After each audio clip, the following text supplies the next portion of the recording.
BJP के पास कोई दूसरा विकल्प है तो वो क्या हो सकता है? बहरहाल जश्न की तस्वीरें आप देख सकते हैं, आतिशबाजी और पटाखों के साथ कांग्रेस के प्रत्याशी की जीत के बाद यह जश्न मनाया जा रहा है और चुनाव नतीजा घोषित होने के बाद जो सर्टिफिकेट जारी किया जाता है निर्वाचन अधिकारी यानी जो कि डीएम होते हैं, जिलाधिकारी होते हैं, उनकी तरफ से ये जीत का सर्टिफिकेट हाथ में ग्रहण करते हुए लेते हुए सुरेंद्र पाल सिंह टीटी को चुनाव में हराने के बाद कांग्रेस के प्रत्याशी 11,000 वोटों से चुनाव जीतते हुए श्रीकरणपुर चुनाव को लेकर लगातार दावे किए जा रहे थे। कहा जा रहा था कि कौन जीतेगा। सवाल कांग्रेस की तरफ से उठाए गए थे कि आखिर मंत्री चुनाव से पहले बीजेपी ने सुरेंद्र पाल सिंह टीटी को बनाया है तो ये वोटर्स को प्रलोभन देने के लिए ऐसा किया गया है, इसकी शिकायत करने की भी बात कांग्रेस की तरफ से कही गई थी। लेकिन अभी जब अंतिम नतीजा 5 जनवरी को हुए चुनावों के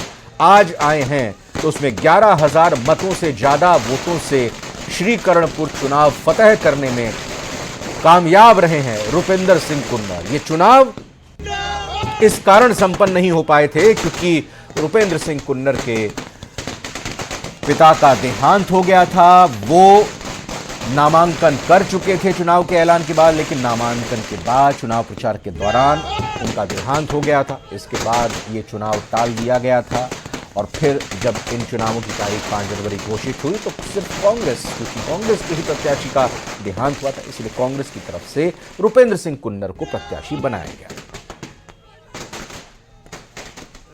भावुक होने का क्षण कैसे देखें हम इसे? पिताजी को मिस कर, देखिए बिल्कुल पिताजी को मिस कर रहे हैं और पिताजी के नाम पर ही उन्होंने चुनाव लड़ा था और उन्होंने ये हमेशा कहा कि चुनाव वो नहीं लड़ रहे हैं, चुनाव लड़ रहे हैं दिवंगत विधायक गुरमीत सिंह कुन्नर साहब, और आज भी वो इसी चीज को मिस कर रहे हैं। सबसे पहले तो आपको बहुत बहुत बधाई न्यूज 18 की तरफ से। आप किस तरह से उन्हें श्रद्धांजलि अर्पित करते हैं? मैं तो उनके जो बताए हुए रास्ते हैं, जो उन्होंने 40 साल ईमानदारी से काम किए, उन्हीं रास्ते पे चलूंगा और उनको कभी निराश नहीं होने दूंगा। उनकी जहां भी आत्मा है, उनकी आत्मा को कभी ठेस नहीं पहुंचाने दूंगा। यही मेरा कर्तव्य है और उस पर पालना करूंगा। रिटर्निंग अधिकारी ने जब आपको निर्वाचित होने का प्रमाण पत्र सौंपा तो आप उनसे गले मिले और यहाँ तक हमने देखा कि आप अचानक भावुक हो गए, गलों आंखों से आंसू आ गए। आप उन्हें मिस कर रहे हैं या अपनी जीत की खुशी, या दोनों ही चीजें? आज उनका चुनाव था, ये मेरा नहीं था, लेकिन ऊपर वाले को कुछ और ही मंजूर था भी। आज इस चुनाव लड़ा और आज ये जो कर्णपुर की जनता है, जिनके साथ उनका प्रेम था, एक जो उन्होंने काम किए थे, भाईचारा था, एक परिवार बनाया था, उन सब ने उनको सच्ची श्रद्धांजलि दी है। तो मैं मेरी माता की तरफ से और मेरी तरफ से, पूरे परिवार की तरफ से कर्णपुर की जनता का मैं उनके चरणों में प्रणाम करते हुए उनका धन्यवाद करता हूँ। बहुत बहुत बधाई आपको एक बार फिर से, और हम उम्मीद करते हैं कि कर्णपुर विधानसभा क्षेत्र के 2,40,000 मतदाताओं की सेवा आप उन्हीं की तरह करते रहेंगे। बिल्कुल बिल्कुल जी, उनका आशीर्वाद मेरे साथ है और मैं उनको और जो उनके साथी है, जो कर्णपुर के जनता है, उनको कभी निराश नहीं करने दूंगा। बहुत बहुत शुक्रिया सर, बधाई हो आपको। तो देखिए, ये कर्णपुर विधानसभा क्षेत्र के वो नवनिर्वाचित विधायक हैं, कांग्रेस प्रत्याशी रुपेंद्र सिंह उर्फ रूबी कुन्नर, जिन्हें कुछ देर पहले ही प्रशासन के द्वारा निर्वाचित होने का प्रमाण पत्र दिया गया है। और अब जब उन्होंने प्रमाण पत्र लिया तो वो काफी भावुक भी हुए। उन्होंने कहा कि आज के दौर में जब उन्हें निर्वाचन विभाग के द्वारा प्रमाण पत्र दिया जा रहा था तो वो इसलिए भावुक हुए कि उन्हें अपने दिवंगत पिता और पूर्व विधायक गुरमीत सिंह कुन्नर की याद आई। श्री गंगानगर की श्रीकरणपुर सीट पर चुनाव में कांग्रेस प्रत्याशी रुपेंद्र सिंह कुन्नर की जीत के बाद पीसीसी चीफ गोविंद सिंह डोटासरा ने क्या कुछ कहा है, वो सुनाते हैं आपको। की जनता को और कार्यकर्ताओं को मैं बहुत बहुत धन्यवाद देना चाहता हूं कि उन्होंने अच्छा फैसला किया है, क्योंकि 1 महीने से जब से ये सरकार बनी है, जनता में कोई उत्साह नहीं है, कोई जोश नहीं है, कोई काम नहीं किया। पहले मंत्री बनाने में 20 दिन से ज्यादा लगाए, फिर मंत्री बनाने के बाद में विभाग देने में 10 दिन से ज्यादा लगाए। 1 महीने से ये सरकार कुछ भी नहीं कर रही थी। केवल और केवल कांग्रेस सरकार की जो चलाई हुई जो योजनाएं थी, उनके नाम बदलने का या जो रोजगार दिया था उनको बेरोजगार करने का काम कर रही थी। और आदर्श आचार संहिता का उन्होंने बहुत उल्लंघन किया। चुनाव आयोग भी मौन रहा, लेकिन जनता ने अपना जवाब दे दिया। और श्रीकरणपुर सीट पर कांग्रेस की जीत हुई है। इसके बाद कांग्रेस उम्मीदवार रुपिंदर सिंह कुन्नर जीते हैं, लेकिन चुनाव में हार को लेकर बीजेपी प्रदेश अध्यक्ष सीपी जोशी का भी बयान सामने आया। हार के कारणों की समीक्षा करेंगे, यह बात उन्होंने कही है। चुनाव हार गई, वहां पर सरकार होने के बावजूद क्या कारण रहा कि चुनाव नहीं जीत पाई बीजेपी? भारतीय जनता पार्टी के कारणों की समीक्षा बोल करेंगे। यार, हम खुद ही पढ़ लेंगे, इसमें लिख दो यार। चुनाव हार गई, वहां पर सरकार होने के बावजूद क्या कारण रहा कि चुनाव नहीं जीत पाई बीजेपी? भारतीय जनता पार्टी के कारणों की समीक्षा करेंगे, बहुत जल्दी आपको। चुनाव हार गई, वहां पर सरकार होने के बावजूद क्या कारण रहा कि चुनाव नहीं जीत पाई? चिकित्सा मंत्री गजेंद्र सिंह खींवसर ने स्वास्थ्य भवन में चिकित्सा विभाग की बड़ी बैठक ली, जिसमें उन्होंने विभागीय योजनाओं का रिव्यू लिया। इस बैठक में चिकित्सा एसीएस समेत कई अधिकारी मौजूद रहे। इससे पहले मंत्री खींवसर ने मेडिकल कॉलेज लैब में लगी आग से नुकसान का जायजा भी लिया।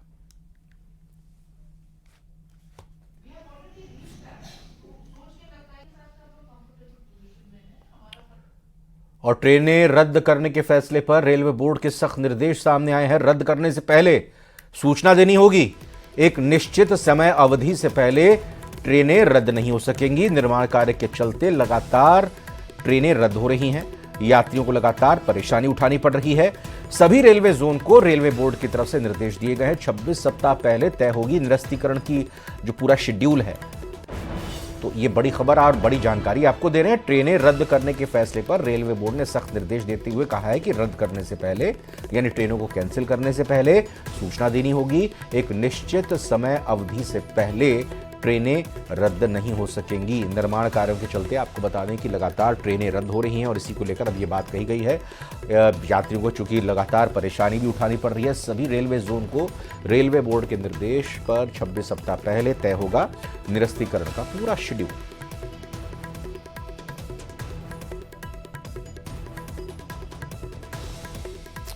तो ये एक महत्वपूर्ण खबर आ रही है, चूंकि रेलवे बोर्ड ने एक तरह से कहें कि सख्त निर्देश दिए हैं। जिस तरह से लगातार ट्रेनें कैंसिल हो रही थी, रद्द हो रही थी, यात्रियों को परेशानी हो रही थी, यात्रियों की परेशानी को मद्देनजर रखते हुए इस खबर पर आइए सीधा हम आसिफ का रुख करते हैं। हमारे संवाददाता हमारे साथ जुड़ चुके हैं। तो आसिफ, यात्रियों की परेशानी को देखते हुए ये एक अच्छा फैसला कहा जाएगा, खबर जरा विस्तार से बताएं। हाँ बिल्कुल रवीन, आपने ठीक कहा कि ये यात्रियों की सुविधा के लिहाज से ही रेलवे बोर्ड ने सख्त दिशा निर्देश जारी किए हैं देश के सभी रेलवे जोन को। दरअसल रविंद्र, मैं बताना चाहूंगा कि पिछले 1 से 1.5 साल से लगातार उत्तर पश्चिम रेलवे जोन के अंदर निर्माण कार्य चल रहे हैं। अमृत भारत स्टेशन योजना के तहत बड़े रेलवे स्टेशनों का कायाकल्प किया जा रहा है, जिसके चलते निर्माण कार्य चलते रहते हैं और उसकी वजह से जो रेलवे जोन होते हैं वो ट्रेनों को रद्द कर देते हैं ताकि निर्माण कार्य होते रहें। और 1 साल से लगातार यात्री जो हैं जिनकी टिकट कंफर्म होती है उनका रिजर्वेशन कैंसिल हो जाता है क्योंकि उनकी ट्रेन रद्द हो जाती है। ऐसे में यात्री लगातार रेलवे से शिकायत कर रहे हैं कि कंफर्म टिकट होने के बावजूद उनकी ट्रेनें रद्द हो रही हैं। लिहाजा रेलवे बोर्ड ने चारों तरफ से आ रही शिकायतों के ऊपर संज्ञान लेते हुए सभी को पाबंद किया है, सभी रेलवे जोन को, कि कम से कम 4 महीने पहले आपको तय करना होगा कि रेल को रद्द करना है या नहीं करना है। रिजर्वेशन होने के बाद में किसी यात्री की रेल को रद्द नहीं किया जा सकता। 26 हफ्ते पहले ही सभी रेलवे जोन तय करेंगे कि ट्रेनें रद्द होंगी या नहीं होंगी। आप अंतिम समय में फैसला नहीं कर सकते। लेकिन रविंद्र, अगर मौसम खराब है, कोहरा ज्यादा है, तो रेलवे जोन ये फैसला कर सकता है कि ट्रेन चलेगी या लेट चलेगी। लेकिन आप निर्माण कार्यों के चलते बिल्कुल, बहुत बहुत धन्यवाद आसिफ आपका फिलहाल जानकारी के लिए। आगे भी आपसे जानकारी लेंगे इस खबर पर, लेकिन अभी झुंझुनू की खबर आ रही है पिलानी से। ये बड़ी खबर, जहां सुपर स्टोर पर रंगदारी को लेकर फायरिंग के एक मामले में पुलिस ने 2 बदमाशों को गिरफ्तार किया है। पुलिस ने मुकुल और अंकित को गिरफ्तार किया है। गैंगस्टर लॉरेंस के गुर्गों के कहने पर यह फायरिंग की गई थी। पुलिस दोनों बदमाशों से पूछताछ कर रही है। तो झुंझुनू के पिलानी से इस बड़ी खबर को एक बार फिर से आपको बता दें कि सुपर स्टोर पर रंगदारी को लेकर यह फायरिंग का मामला है, जिसमें पुलिस ने 2 बदमाशों को गिरफ्तार कर लिया है। पुलिस ने मुकुल और अंकित को गिरफ्तार किया है। गैंगस्टर लॉरेंस के गुर्गों के कहने पर यह फायरिंग की गई थी। पुलिस फिलहाल दोनों बदमाशों से पूछताछ कर रही है। तो झुंझुनू के पिलानी से बड़ी खबर आपको बता रहे हैं। अब राजसमंद की बड़ी खबर आपको बताते हैं, जहां पर एसीबी ने कार्रवाई करते हुए रेल मगरा एईएन ऑफिस में काम करने वाले अशोक शर्मा को ट्रैप किया है। इलेक्ट्रीशियन द्वितीय अशोक शर्मा को ट्रैप किया गया है। 2000 की रिश्वत लेते हुए ट्रैप किया गया है। तो अहम खबर राजसमंद से, जहां पर एसीबी की कार्रवाई देखने में सामने आई है, जहां रेल मगरा एईएन ऑफिस में काम करने वाले अशोक शर्मा को ट्रैप किया गया। इलेक्ट्रीशियन द्वितीय अशोक शर्मा को ट्रैप किया गया है। 2000 की रिश्वत लेते हुए उन्हें ट्रैप किया है। राजस्थान के नए ऊर्जा मंत्री हीरालाल नागर ने आज अपना पदभार संभाला है। मंत्रालय भवन में विधिवत पूजा अर्चना के साथ मंत्री नागर ने पदभार ग्रहण किया। इस दौरान कई विधायक उनके पदभार ग्रहण करने के दौरान मौजूद भी रहे। हीरालाल नागर जी यहाँ पर ज्वाइन कर चुके हैं। राजस्थान में ऊर्जा को लेकर के कई बड़े सवाल लोगों के जहन में हैं। 100 यूनिट बिजली फ्री मिलेगी कि नहीं मिलेगी, किसानों को लेकर के बिजली के उत्पादन की क्या तैयारी है, राजस्थान में चीजत को लेकर के और कोयला उत्पादन को लेकर के, खासतौर पर जो कोयले की आपूर्ति है उसको लेकर के कई बड़े सवाल हैं। यहाँ पर आज ज्वाइनिंग के बाद में कई चीजों को लेकर के स्पष्ट संदेश दिया है हीरालाल नागर ने। आपसे सर बातचीत करें, किस तरह से तैयारियां हैं? बहुत एक तरह से क्लियर विजन नजर आया आज ज्वाइनिंग के वक्त आपका कि अपने विभाग को लेकर, अपनी तैयारियों को लेकर। पहले से आप जानते हैं कि ऊर्जा कितनी बड़ी चुनौती है राजस्थान की। देखिए, हमारा ऊर्जा के बिना अपना जीवन आज के परिप्रेक्ष्य में जीना संभव नहीं है और ये एक हमारी सबसे जरूरी आवश्यकता बन गया है। तो इसके लिए निश्चित रूप से ऊर्जा का स्रोत ठीक हो, हमें निरंतर अच्छी बिजली मिले, क्वालिटी की मिले और आम जन को सस्ती, उपभोक्ता को सस्ती बिजली हम उपलब्ध कराएं। इसके लिए निरंतर प्रयास करेंगे और मैं समझता हूं इसको हम चुनौती है, लेकिन इस चुनौती को स्वीकार करते हैं और इसको ठीक करके विभाग में एक नया आयाम स्थापित करेंगे। राजस्थान को ऊर्जा के क्षेत्र में सर्वोपरि करने में कोई और कसर नहीं छोड़ेंगे। पिछली बार भी आपकी सरकार को बड़े घाटे में ये विभाग संभलाया गया था, जब भी उस घाटे से निकाला था। इस बार भी यही स्थिति है, कहाँ कमियां रही? देखिए, जब कहावत है हमारे यहाँ पे कि बाढ़ ही खेत को खाने लग जाए तो क्या हो सकता है, इस विभाग के साथ यही हुआ है। जो भी यहाँ रहे हों उन्होंने अनियमितताएं भरपूर की है और कांग्रेस सरकार ने भ्रष्टाचार करने के अलावा कोई काम किया नहीं है। हम उस चीजों को भी परीक्षण करके, जांच करके ठीक करेंगे और आने वाली चुनौती को हम चाहे उत्पादन के माध्यम से हो, सोलर के माध्यम से हो, हम या फिर थर्मल के माध्यम से हो, हम अच्छी बिजली उत्पादन करके लक्ष्य को पूरा करेंगे। राजस्थान की जनता को निश्चित रूप से बिजली के क्षेत्र में आत्मनिर्भर करने में कोई कसर नहीं छोड़ेंगे। 150 रेलवे कर्मचारी बृहस्पतिवार तक भूख हड़ताल पर रहेंगे। रेलवे कर्मचारियों की मांग है कि केंद्र सरकार ओपीएस यानी पुरानी पेंशन स्कीम को बहाल करे। इनका कहना है कि फिलहाल ये 4 दिनों की भूख हड़ताल कर रहे हैं, लेकिन बात नहीं बनी तो फरवरी में रेलों के पूरे देश में चक्के जाम करेंगे। आज हड़ताल का पहला दिन है और इन्हें उम्मीद है कि सरकार इनकी बात जरूर सुनेगी। और restoration of old pension scheme, पुरानी पेंशन योजना बहाली संयुक्त मोर्चा के तत्वाधान में 8 से 11 जनवरी को जो क्रमिक भूख हड़ताल का कार्यक्रम है आज शुरू हो गया है। जयपुर में यहाँ पर करीब 50 कर्मचारी विभिन्न संगठनों के भूख हड़ताल पर बैठे हैं। पुरानी पेंशन योजना की बहाली की मांग कर रहे हैं। केंद्र सरकार को चेतावनी दे रहे हैं कि आने वाले समय में अगर आपने हमारी मांग को नहीं माना तो इससे भी बड़ा कार्यक्रम यानी कि देशव्यापी हड़ताल करने पर हमें मजबूर होना पड़ेगा। दौसा के बसवा में एक युवक के ट्रेन के आगे आकर सुसाइड करने के मामले में बड़ा अपडेट सामने आया है।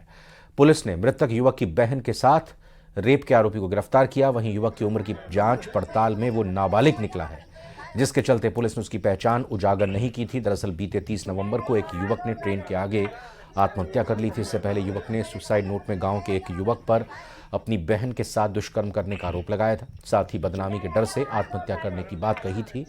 घटना के बाद पुलिस ने गांव के युवक के खिलाफ रेप की धाराओं में मुकदमा दर्ज किया था। वहीं आरोपी की गिरफ्तारी न होने पर पीड़िता की बहन और उसके पिता पानी की टंकी पर चढ़ गए थे। दर्ज हुआ था, उसमें एक लड़का सुसाइड कर लिया था। उसके जेब में एक सुसाइड नोट मिला था। उसने ये बताया था कि मेरी बहन के साथ बलात्कार जैसी घटना है, उससे आहत होकर मैं सुसाइड कर रहा हूँ। इस बात पे अभी पीड़िता टंकी पे चढ़ गई थी। हमने समझाइश किया और उसके बाद में आश्वासन भी दिया था और हमने उससे पहले भी टीमें भेज रखी थी, हमारी संभावना थी मुलजिम पकड़ने की, लेकिन उसी दौरान ये पीड़िता भी चढ़ गई, लेकिन हमने हमारी तत्परता जारी रखी और उसको आरोपी को दस्तावेज। झालावाड़ में आपसी विवाद में एक महिला पर फायरिंग का मामला आया सामने, जहां पर फायरिंग में महिला गंभीर रूप से घायल हो गई हैं, जिसके बाद उन्हें अस्पताल में भर्ती किया गया। वहीं मामले में एक मुख्य आरोपी समेत 3 लोगों पर मामला दर्ज किया गया है और पुलिस आरोपियों की तलाश में जुट गई है। धौलपुर से खबर है, जहां पर दबंगों ने हथियार के बल पर खड़ी फसल को बर्बाद कर दिया। दबंगों ने हथियारों के दम पर खेत में खड़ी 12 बीघा सरसों की फसल को जोत डाला और 12 से ज्यादा बदमाशों ने रंजिश की वजह से किसान की खड़ी फसल को जोत डाला, जिसके बाद पीड़ित किसान ने थाने में मामला दर्ज कराया है। फिलहाल पुलिस पूरे मामले की जांच में जुटी हुई है।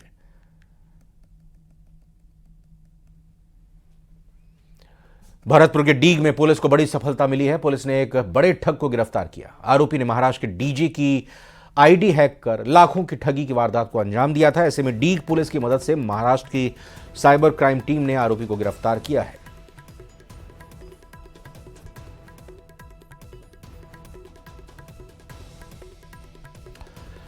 अजमेर में भीषण सड़क हादसा हुआ, जहां ब्यावर में हाईवे पर 2 ट्रकों के बीच भिड़ंत हो गई, जिसमें एक ट्रक के ड्राइवर की मौके पर ही मौत हो गई, वहीं 2 लोग गंभीर रूप से घायल हो गए। यह हादसा घने कोहरे की वजह से हुआ है।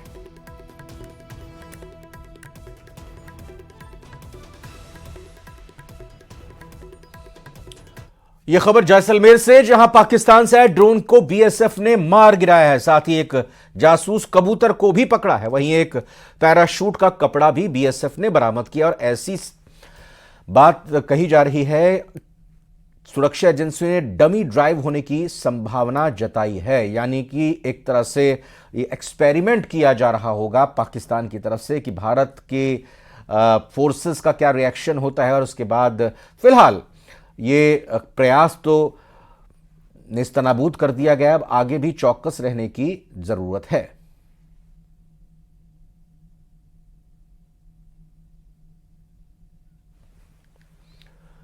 बारां जिले के अंता थाना क्षेत्र में जमीनी विवाद को लेकर बाप बेटे ने विधवा महिला और उसके बेटे के साथ लाठी डंडों से मारपीट कर दी।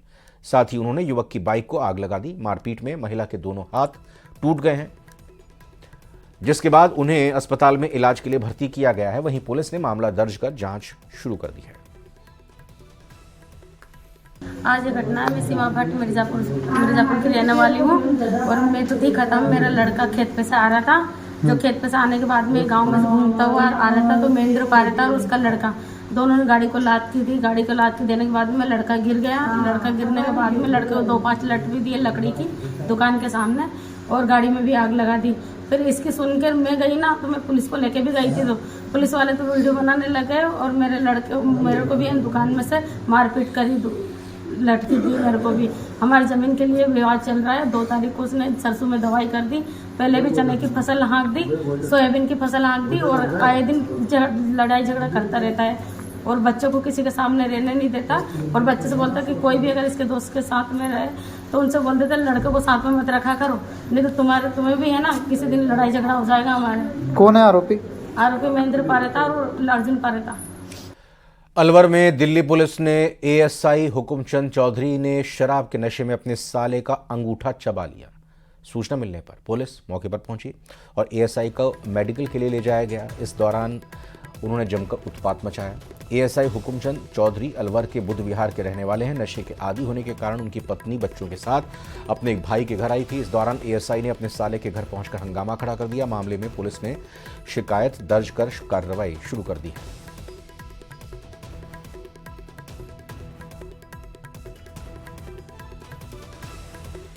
एक व्यक्ति जिसका नाम है हुकुमचंद चौधरी पुत्र श्री मीर सिंह, उम्र 55 साल, निवासी प्लॉट नंबर 9 टाइगर कॉलोनी, थाना अरावली बिहार का है, जिसकी ससुराल टीटी कॉलेज के पास बुद्ध विहार में है।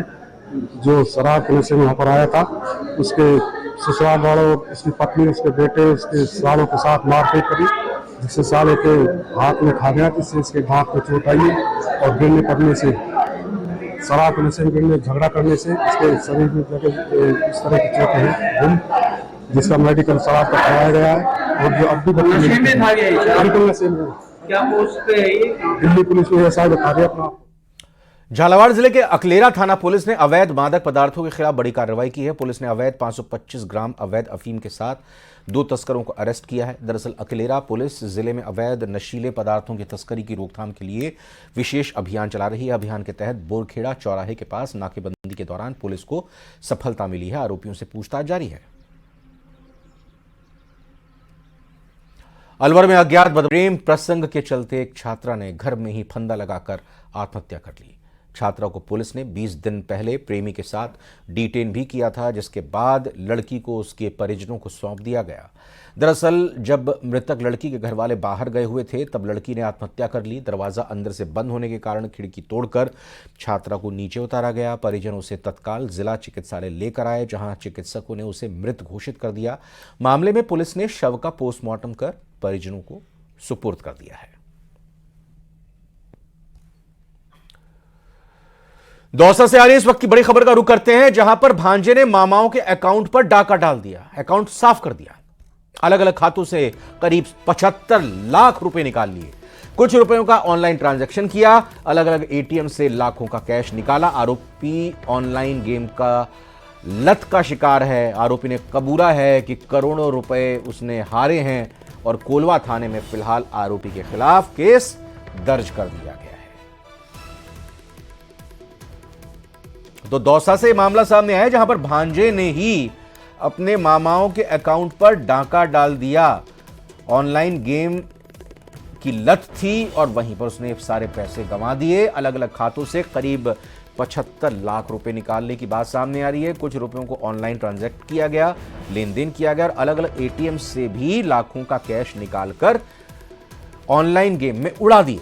ऑनलाइन गेम की लत का आरोपी शिकार है और आरोपी ने करोड़ों रुपए हारने की बात को भी स्वीकार कर लिया है। कोलवा थाने में आरोपी के खिलाफ केस दर्ज हो गया है।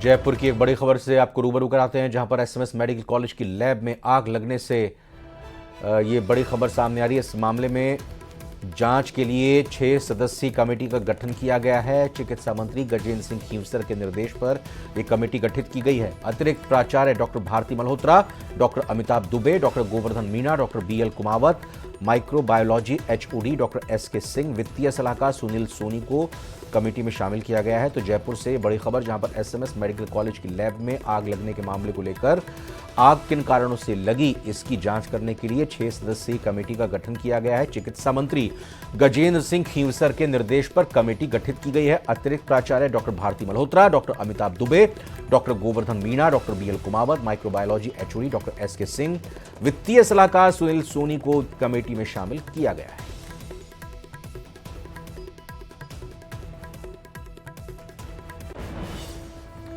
राजसमंद से बड़ी खबर, जहां एसीबी की कार्रवाई देखने को मिली है। रेल मगरा में एईएन ऑफिस में काम करने वाले अशोक शर्मा को ट्रैप किया गया। इलेक्ट्रीशियन द्वितीय अशोक शर्मा को ट्रैप किया गया है। 2000 की रिश्वत लेते आरोपी को यानी इलेक्ट्रीशियन अशोक शर्मा को ट्रैप किया गया है। तो लगातार यहां एसीबी की कार्रवाई देखने में सामने आ रही है। राजसमंद के एसीबी की कार्रवाई देखने को मिली, जहां पर रेल मगरा एईएन ऑफिस में काम करने वाले अशोक शर्मा को ट्रैप किया गया। इलेक्ट्रीशियन द्वितीय अशोक शर्मा को ट्रैपिंग की कार्रवाई हुई है। और इसी के साथ फिलहाल अभी बुलेटिन में इतना ही। आप बने रहिए न्यूज़ 18 राजस्थान के साथ।